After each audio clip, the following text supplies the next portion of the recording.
Okay, this is from the Wayback Machine here. This is something that your grandfather would have listened to and understood well. Wasn't carried into a modern day for a reason, but see if it sounds familiar to you at all. In other words, simply stated, we're living in an era of two kinds of revolution, one violent and the other nonviolent. Well, in order to relate this general concept of two kinds of revolution to the specific application here in the United States, it'll be necessary for us to examine rather closely the communist position on what they describe as the Negro question. Now, basically summarized, the communist position on the Negro question is as follows. As early as 1928, the communists declared that the racial differences among our people constituted the weakest and most vulnerable point in our social fabric. By constantly probing and straining at this one spot, they calculated that eventually the cloth could be torn apart and that Americans could be divided, weakened, and perhaps even set against each other in open combat. They said in no unmistakable terms that the Negro people, because of their secondary social status and their predominant working class composition, offered greater revolutionary possibilities than any other cross-section of the population. To develop these possibilities, the communists proclaimed that the American Negro constituted a separate nation within a nation, a colony within the continental borders of the United States. The people of this nation were said to be oppressed and exploited by colonialist, imperialist, racist America.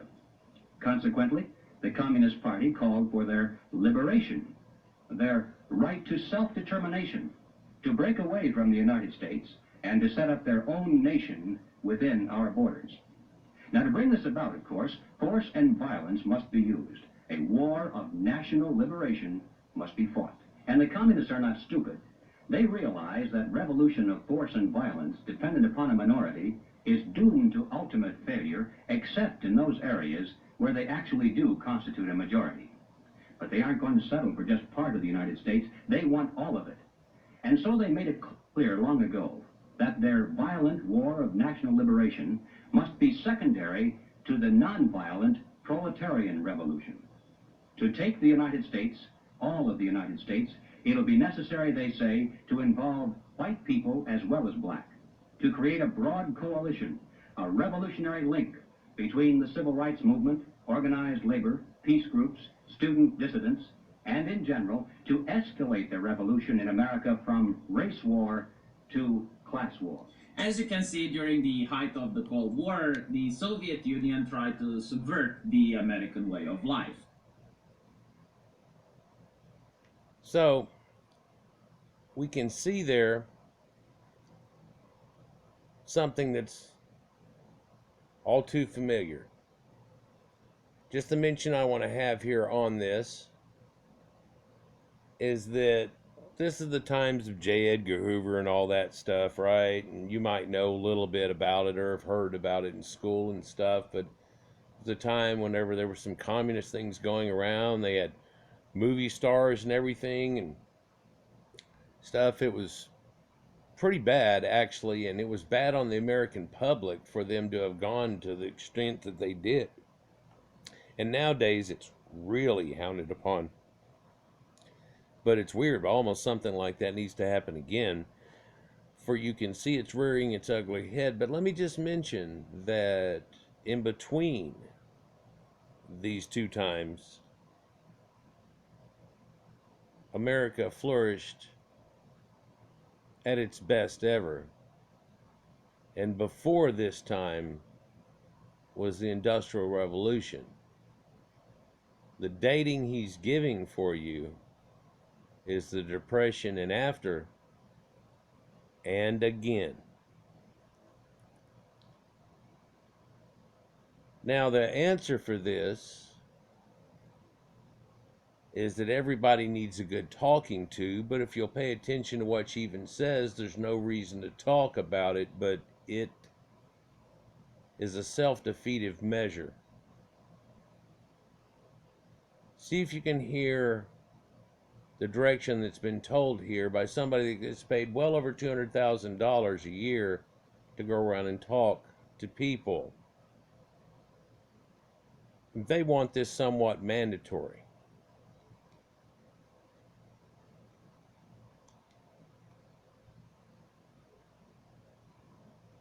Let's begin.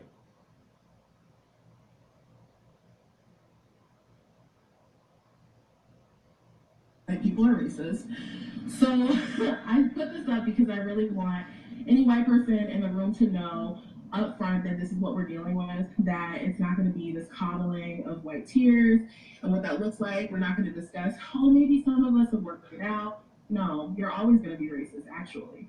So even when you're on your path to trying to figure out how to be a better human being, because I believe that white people are born into not being human, like that actually instead of people of color and black folks being dehumanized, that actually everyone is dehumanized on threat within white supremacy, that y'all are born into a life to not be human, and that's what y'all are taught to do, to be demons.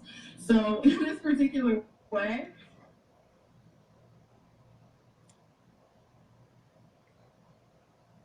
So, the person that is not a part of the Bible in any way, but is given it much later, is trying to tell other people that have brought that to them to try to bring them up that they are demons now. If you heard her, and she said that we weren't human, in fact, but we were the ones that coined whatever human is.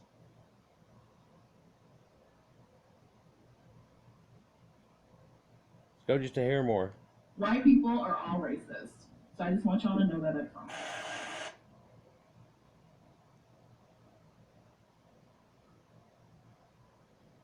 I'm not sure if anybody listening to this would agree with anything that's been said about this so far. I can't really go deep into talking about it. But here's one of those things that's rearing its ugly head again in America in a different way. As discussed earlier, people are trying to embrace it, and they've pretty much got this little thing going on, don't they?